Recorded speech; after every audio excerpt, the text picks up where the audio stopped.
Hello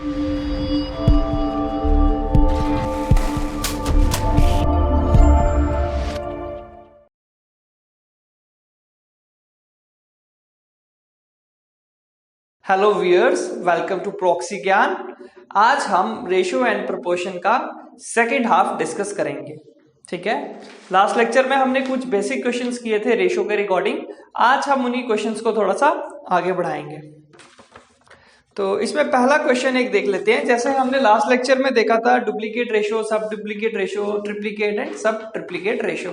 तो एक हमारे पास होती है कंपाउंड रेशियो। क्या आता है? Compound ratio. जब भी बात कंपाउंड रेशियो की होती है तो याद रखना इसमें दो रेशियोज दी होती है हमारे पास। जैसे क्वेश्चन देखते हैं, आपको क्लियर हो जाएगा। जैसे क्वेश्चन है find compound ratio of 2:3 and 5:2। ठीक है, आपके पास हमारे पास दो रेशियोज दी हुई हैं, तो हमें इनका कंपाउंड रेशियो कैलकुलेट करना है। तो ध्यान रहे, जैसे सब डुप्लीकेट और डुप्लीकेट में क्या था, एक ही रेशियो था, उसी का सब डुप्लीकेट या सब ट्रिप्लीकेट या ट्रिप्लीकेट निकालना था। बट यहां दो रेशियोज दी हैं, उनका कंपाउंड रेशियो बनाना है। तो कंपाउंड रेशियो बनाने के लिए क्या करेंगे, बहुत सिंपल सा काम है। इन दो रेशियोज के जो पहले दो नंबर हैं, एक आपको दिया है 2:3 और दूसरा दिया है आपके पास 5:2। तो कंपाउंड रेशियो बनाने के लिए क्या करेंगे, इनको आपस में मल्टीप्लाई और इनको आपस में मल्टीप्लाई। तो 2 5 10, 3 2 6। तो आंसर क्या आ गया, 10:6। और इसी को लिख सकते हैं और 2 5 10, 2 3 6। तो क्या बचा, 5:3। तो इन दोनों की कंपाउंड रेशियो कैसे आई, पहले दोनों नंबर्स को मल्टीप्लाई किया और लास्ट के दो नंबर्स को मल्टीप्लाई किया और सिंप्लीफाई किया। तो ये हमारे पास आंसर आ गया। तो इसका फॉर्मूला क्या बन गया, अगर A:B दिया है और C:D दिया है तो दिस इंप्लाइज कंपाउंड रेशियो क्या होगा, कंपाउंड रेशियो क्या होगा, पहले दो को मल्टीप्लाई AC रेशियो और लास्ट दो को मल्टीप्लाई BD। ठीक है, क्लियर है। चलिए आगे चलते हैं। अब हम क्या करेंगे, अब हम दो रेशियोज को कंपेयर करके, जैसे हमारे पास सपोज नंबर्स दिए हुए हैं, 3 नंबर्स दिए हैं A, B और C।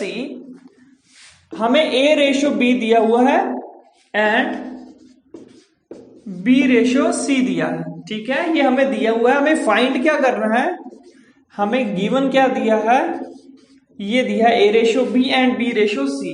तो हमें A, B और C तीनों के बीच की रेशियो निकालनी है। ठीक है, A, B, C की तीनों की रेशियो इकट्ठे निकालनी है। तो हम कैसे करेंगे ऐसे क्वेश्चंस को। ठीक है, इजी से क्वेश्चंस हैं और इंपॉर्टेंट भी हैं एग्जामिनेशन पॉइंट ऑफ व्यू से। तो आइए देखते हैं इन्हें हम।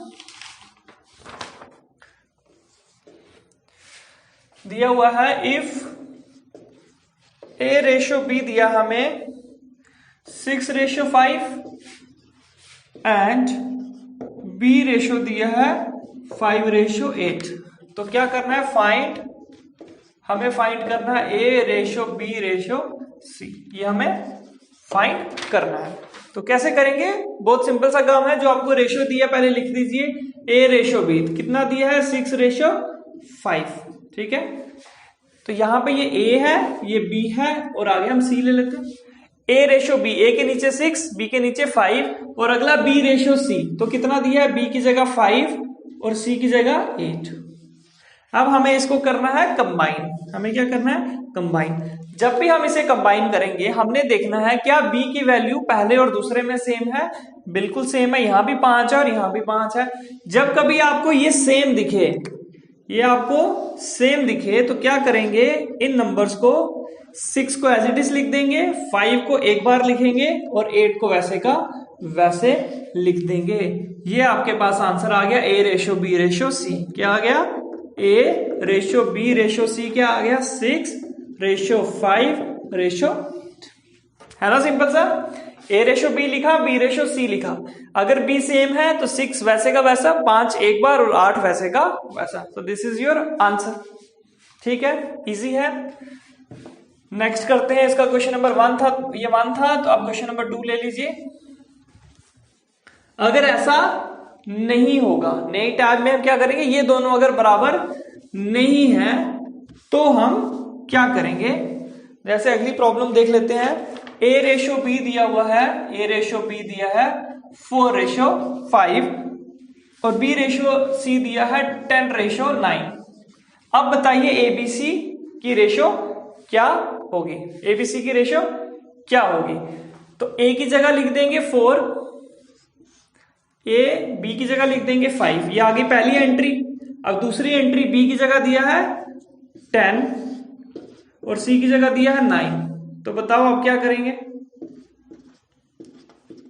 क्या ये दोनों सेम है? बिल्कुल सेम नहीं है। तो जब सेम नहीं है तो क्या मेथड करेंगे, देखो इसमें 2 मेथड हैं करने के।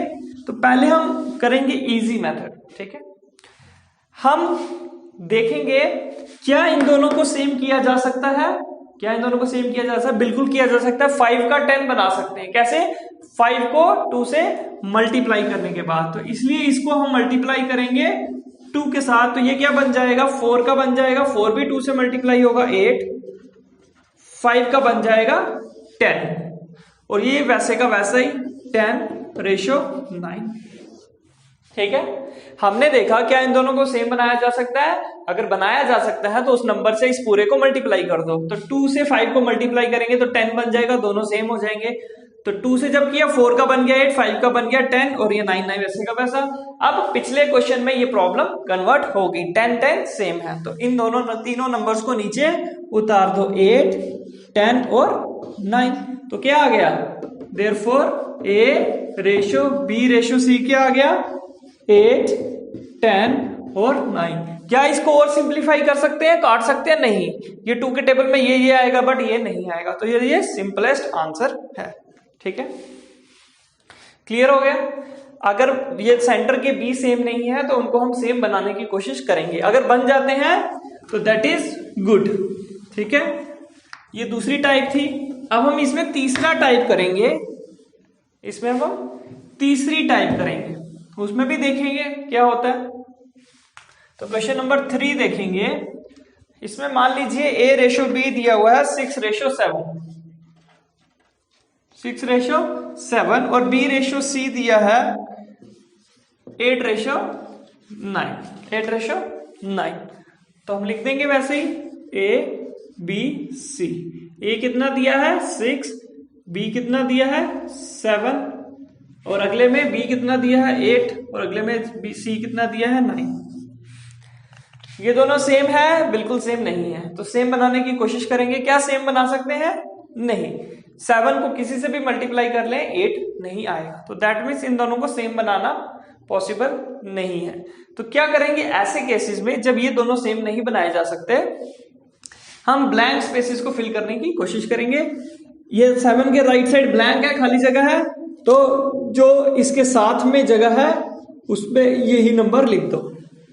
जो खाली जगह है उसमें उसके साथ वाला नंबर लिख दो। यहां पे खाली जगह है तो इसके साथ वाला नंबर क्या है 8। तीनों स्पेसेस फिल हो गई।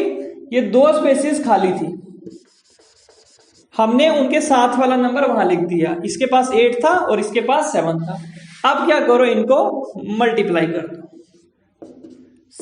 कॉरस्पॉन्डिंग को। तो 6 और 8 को मल्टीप्लाई करेंगे आएगा 48, 7 और 8 को 56 और 9 और 7 को मल्टीप्लाई करेंगे 63। ठीक है, इन दोनों को मल्टीप्लाई, इन दोनों को मल्टीप्लाई, इन दोनों को मल्टीप्लाई। क्या ये किसी एक नंबर से डिवाइड हो सकते हैं? 2 के टेबल में ये आएगा बट ये नहीं आएगा। 3 के टेबल में 8 + 4 12, तो ये नंबर 3 से डिवाइड हो सकता है।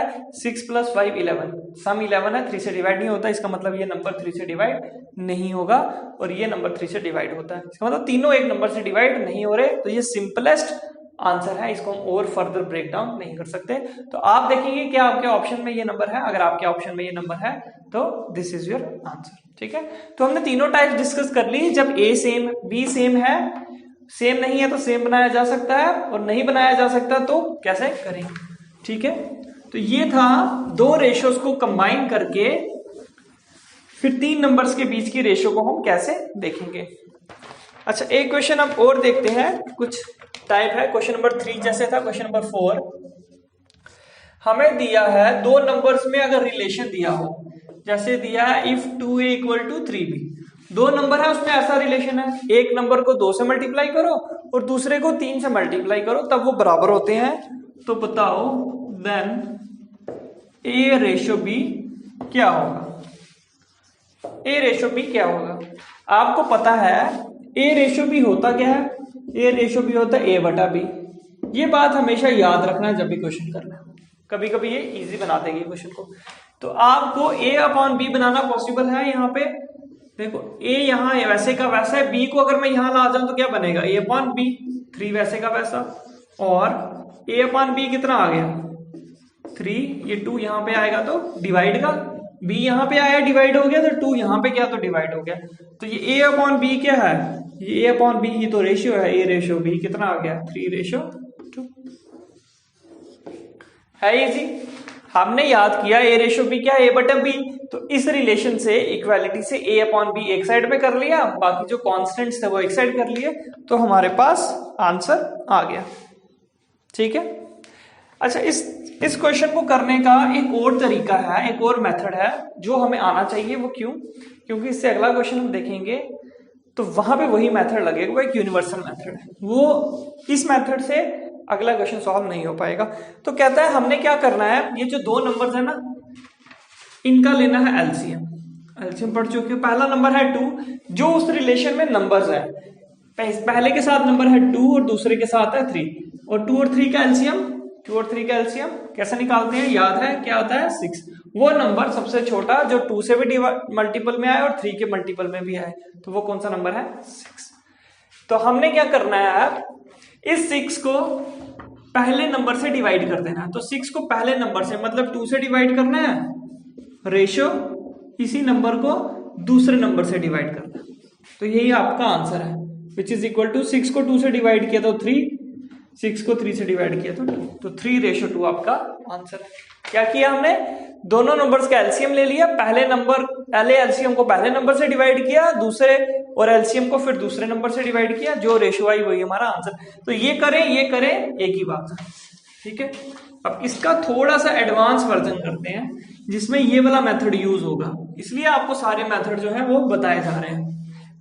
अगर 2 नंबर्स नहीं 3 नंबर्स की बात हो रही है, जैसे क्वेश्चन देखो, if 2a = 3b = 4c, then a/b/c क्या होगा? अब आगे 3 नंबर, तो यहां पे जो मेथड वर्क करेगा वो जो आपको दूसरे नंबर का मेथड है वो वर्क करेगा। तो यहां पे हम क्या करते हैं, उस मेथड में सबसे पहले एलसीएम लेते हैं, किसका? जो नंबर्स रिलेशन में दिख रहे हैं। तो पहला नंबर है 2, दूसरा नंबर है 3, तीसरा नंबर है 4, और 2, 3, 4 का एलसीएम क्या होता है? 12। वो नंबर जो तीनों से, मेथड वही है, लॉन्ग डिवीजन मेथड। ठीक है। तो 12 का अब हम क्या एलसीएम आ गया, अब क्या करेंगे? एलसीएम को डिवाइड करेंगे, एलसीएम को डिवाइड करेंगे किससे? उन्हीं नंबर से। पहला नंबर है 2, दूसरा नंबर है 3 और तीसरा नंबर है 4। यही हमारा आंसर है। तो 12 को 2 से डिवाइड किया 6, 4 और 3। तो क्या आंसर है हमारा? 6, 4, 3। a/b/c क्या है? 6, 4, 3 है ना। इजी मेथड, कोई प्रॉब्लम आई इसमें आपको? तो ये था क्वेश्चन को इजी बनाने का एक मेथड। ठीक है। तो अब हमने रेशियो के काफी सारे क्वेश्चन देख लिए हैं। अब हम चलते हैं हम अपने सेकंड टॉपिक पे, सब टॉपिक पे, दैट इज प्रोपोर्शन। प्रोपोर्शन क्या होता है? ठीक है। अगर आपके पास दो रेशियोज हैं 2/3 और 4/6, अगर आपके पास जो कोई दो रेशियोज दी हैं वो बराबर हैं आपस में, क्या है? बराबर है। क्या ये दोनों रेशियोज बराबर हैं? दिस इज 2/3, इसको भी अगर 2 से काटे, 2 2 जा 4, 2 3 जा 6, बिल्कुल ये दोनों रेशियोज बराबर हैं। तो इसको मैं वापस लिख रहा हूं वैसे ही, 4/6। अगर दो रेशियोज बराबर हैं तो कहा जाता है ये दोनों रेशियोज क्या हैं? आपस में प्रोपोर्शनल हैं। ये दो रेशियोज के हैं आपस में, these are in proportion, these are in proportion. इसको लिखते कैसे हैं, मान लो इसका नाम है a अपॉन बी और ये है c अपॉन डी। तो अगर a b एक रेशियो और दो रेशियोज इक्वल है आपस में, तो हम लिखते हैं a रेशियो b, है ना, इसका मतलब यही है a अपॉन बी का। और दूसरा आ गया c रेशियो d। अगर ये दोनों रेशियोज आपस में इक्वल है तो हम इनके बीच में ये साइन डालेंगे, डबल कॉलम्स डालेंगे। क्या डालेंगे, डबल कॉलम्स डालेंगे। ये जो साइन है ये साइन है प्रोपोर्शन का। किसका, प्रोपोर्शन का। ऑलरेडी हमने पढ़ा भी है, जब हमने फ्रैक्शंस पढ़ी थी तो हमने पढ़ा था ना, ये दो रेशियोज आपस में प्रोपोर्शनल कब होती हैं, पढ़ा था। तो ये वही चीज है, वही वाला प्रोपोर्शन है। तो जब दो रेशियोज आपस में इक्वल है तो बोलेंगे दोनों रेशियोज आपस में क्या है, प्रोपोर्शन में है। क्या है, आपस में प्रोपोर्शन में है। और उसके लिए साइन यूज किया जाता है ये डबल कॉलम्स। क्या यूज किया जाता है, ये डबल कॉलम्स। अब यहाँ पे आपने याद रखना है, कुछ नाम है, इन नाम पे क्वेश्चन आता है। इसको बोला जाता है, अगर आपके पास एक प्रोपोर्शन दी हुई है, इसका मतलब वहां पे आपके पास दो रेशियोज हैं, जिसका मतलब है चार नंबर्स हैं, ए बी सी डी। तो पहले को बोलेंगे फर्स्ट प्रोपोर्शन। क्या बोलेंगे, फर्स्ट प्रोपोर्शन। दूसरे को बोलेंगे सेकंड प्रोपोर्शन। इसको बोलेंगे थर्ड प्रोपोर्शन। और इसको बोलेंगे फोर्थ प्रोपोर्शन। ठीक है, जो उसकी पोजीशन होगी उसके साथ प्रोपोर्शन, पहले के साथ फर्स्ट, सेकंड, थर्ड और फोर्थ। तो जब भी आपको सेकंड प्रोपोर्शन बोले मतलब दूसरा, थर्ड प्रोपोर्शन मतलब तीसरा, फोर्थ प्रोपोर्शन मतलब चौथा। एक तो ये इनका नाम आ गया। एक नाम और है, एक नाम क्या है, और। ये जो दोनों बीच में बैठे हुए हैं ना, ये जो दोनों बीच में बैठे हुए हैं आपके बी और सी, बी और सी, इन्हें कहा जाता है मीन प्रोपोर्शंस। बी और सी को इकट्ठा कहा जाता है, क्या कहा जाता है, मीन प्रोपोर्शंस।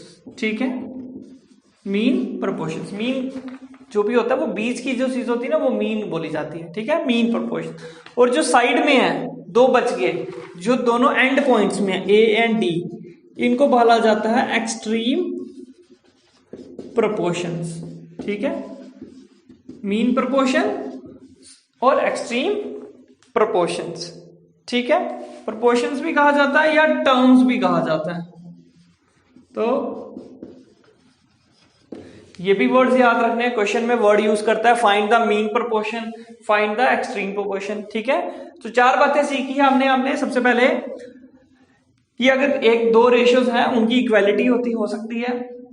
फिर जो इक्वालिटी होगी उसको बोलते हैं हम यहाँ प्रोपोर्शन, उसका साइन है ये चार कॉलम्स। ठीक है, इन चारों नंबर्स के एक नाम है, इसका फर्स्ट प्रोपोर्शन, इसका सेकंड, इसका थर्ड, इसका फोर्थ। बी और सी का इकट्ठा एक नाम है, वो है मीन प्रोपोर्शन। ए और डी का इकट्ठा एक नाम है, वो है एक्सट्रीम प्रोपोर्शन। तो अगर आपको ये डेफिनेशंस, ये नाम याद हो गए हों तो हम चलते हैं अपने क्वेश्चंस पे जो कि एग्जाम में पूछे जा चुके हैं। ठीक है, तो आइए पहला क्वेश्चन वैसा ही लेते हैं। क्वेश्चन है फाइंड द फोर्थ प्रोपोर्शनल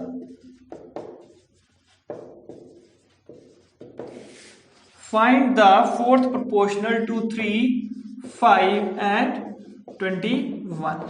ठीक है, यहां मैं एक बात आपको और बता दूं, जो आपने लास्ट टॉपिक लिखा उसी के साथ लिख लीजिए। आपको जैसे दिया A रेशो B, ये किसके बराबर है, C रेशो D के, C रेशो D, मतलब दोनों इक्वल है। तो A रेशो B का क्या मतलब है, A अपॉन B, और इस प्रोपोर्शन का मतलब इक्वल टू, और C रेशो D का मतलब C अपॉन D। तो आप इसको ऐसे देखें हमेशा, इसका मतलब है ये। ठीक है, अब यहां से क्या होता है, अगर D यहां जाएगा तो मल्टीप्लाई हो जाएगा, तो ये बन जाएगा A मल्टीप्लाई D, और अगर ये B यहां जाएगा तो यहां मल्टीप्लाई आ जाएगा B इंटू C। तो ये बोलें या ये बोलें या ये बोलें, एक ही मतलब है। A इंटू डी मतलब प्रोडक्ट ऑफ एक्सट्रीम, ये हमने पढ़े थे ना, एक्सट्रीम टर्म्स का प्रोडक्ट जो है this is equal to product of mean terms.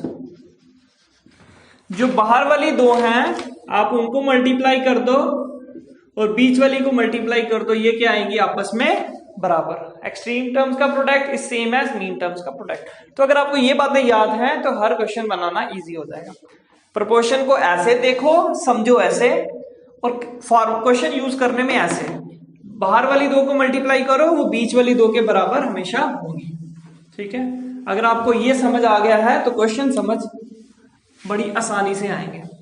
तो आपको 4 टर्म्स होनी चाहिए प्रोपोर्शन में, 3 टर्म्स दी है और चौथी पूछ रहा है। तो पहली दी हुई है, दूसरी दी हुई है, तीसरी भी दी है, चौथी पूछ रहा है। चौथी का नाम नहीं पता तो मान लो एक्स।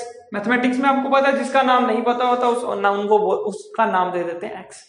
तो फॉर्मूला क्या है इसका क्या मतलब है कि बाहर वाली दो को मल्टीप्लाई करो, ये किसके बराबर होंगी, बीच वाली दो को मल्टीप्लाई करो। 5 इंटू 21 मल्टीप्लाई डाल दे तो डॉट आपको अगर थोड़ा सा अनकंफर्टेबल लग रहा है तो यहां से x निकालना है। 3 यहां जाके क्या हो जाएगा, डिवाइड 5 मल्टीप्लाई 21 डिवाइडेड बाय 3। तो 3 7 जा 21, तो 5 को 7 से मल्टीप्लाई करेंगे आएगा 35। तो वो जो चौथा नंबर था वो क्या था, जो हमारा चौथा नंबर था फोर्थ प्रोपोर्शनल, वो क्या था 35। समझ आया कैसे हमने प्रोपोर्शनल को मैथमेटिकल फॉर्मूले में लिखना समझा। और ये देखा कि जो बाहर वाले दो का मल्टीप्लिकेशन होता है और बीच वाले मल्टीप्लिकेशन बराबर होते हैं, तो यहां से हमने अपने x को निकाल लिया। ठीक है, तो इंपॉर्टेंट टाइप है सबसे प्रोपोर्शन की जिसमें क्वेश्चन आता है। ठीक है, इसके बाद जो नेक्स्ट है वो लिखिए फाइंड द मीन proportional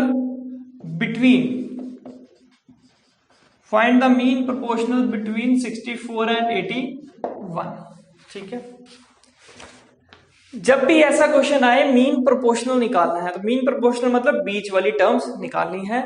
तो अगर बीच वाली टर्म्स निकालनी है इसका मतलब जो दिया हुआ है वो कौन सी टर्म है, वो है एक्सट्रीम टर्म्स।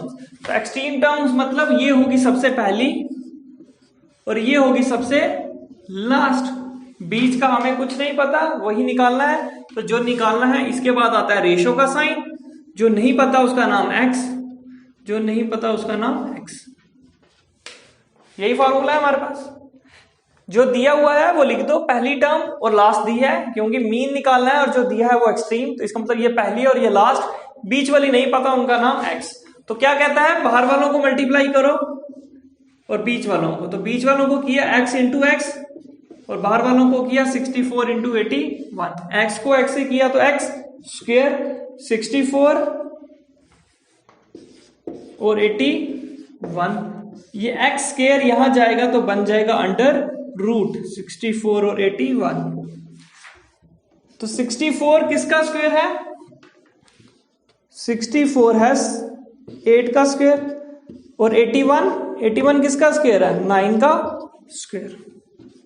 तो स्क्वायर और स्क्वायर रूट कैंसिल आएगा 8, स्क्वायर और स्क्वायर रूट कैंसिल आएगा 9 को 8 से मल्टीप्लाई करेंगे तो आएगा 72। तो x कितना आ गया हमारे पास, 72। तो जो हमारा मीन प्रोपोर्शनल आ गया वो क्या आया, 72। समझ आ गया। एक्सट्रीम टर्म्स दी हुई थी, मीन प्रोपोर्शनल निकालना था। जो एक्सट्रीम मतलब पहली और लास्ट, मीन प्रोपोर्शनल मतलब बीच के नंबर्स, तो उनका नाम दे दिया हमने x। तो x दे दिया तो हमने फॉर्मूला बीच वालों को मल्टीप्लाई इक्वल टू बाहर वालों को मल्टीप्लाई जब आंसर किया तो हमारे पास आंसर आ गया। अंडर रूट को स्क्वायर की फॉर्म में लिख के स्क्वायर और अंडर रूट कैंसिल किया तो यहाँ 64 का बन गया 8, 81 का बन गया 9। ठीक है, समझ आ गया, वेरी गुड। अब लास्ट टाइप कर रहे हैं हम इसी में, जो और पूछी जा सकती है। जैसे आपको फोर्थ प्रोपोर्शनल पूछा वैसे आपको सेकंड भी पूछ सकता है, थर्ड भी पूछ सकता है, फर्स्ट भी पूछ सकता है। ठीक है, अब हम लास्ट देखते हैं। कभी कभी पूछता है find the third proportional find the third proportional to 9 and 12। थोड़ा सा अलग सा क्वेश्चन है, इसको आप ध्यान से देखेंगे। फाइंड द थर्ड प्रोपोर्शनल, तीसरा निकालना है टू 9 and 12। दो नंबर दिए हैं और तीसरा निकालना है। सबसे पहले क्वेश्चन में फोर्थ प्रोपोर्शनल निकालना था, 3 नंबर दिए थे, वो तो इजी था। बट यहाँ 2 नंबर दिए हैं तो थर्ड निकालना है। कैसे करेंगे?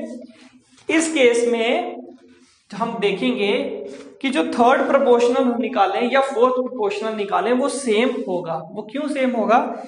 क्योंकि जो हमें 2 नंबर्स दिए हैं ना, पहला नंबर दिया है और दूसरा नंबर दिया है, हमें तीसरा नंबर निकालने के लिए बोल रहा है। तीसरा नंबर निकालने के लिए बोल रहा है, लेकिन हमारे पास क्या चौथा नंबर है? नहीं, तीसरा भी नहीं है, चौथा भी नहीं, और तीसरा निकालना है। तो इस केस में हम क्या करेंगे, जो दूसरा नंबर है उसी को हम तीसरा नंबर बना देंगे और चौथा मान लेंगे हम निकालना है, जिसका नाम है x। तो ये जो x निकलेगा वो ही हमारा आंसर होगा।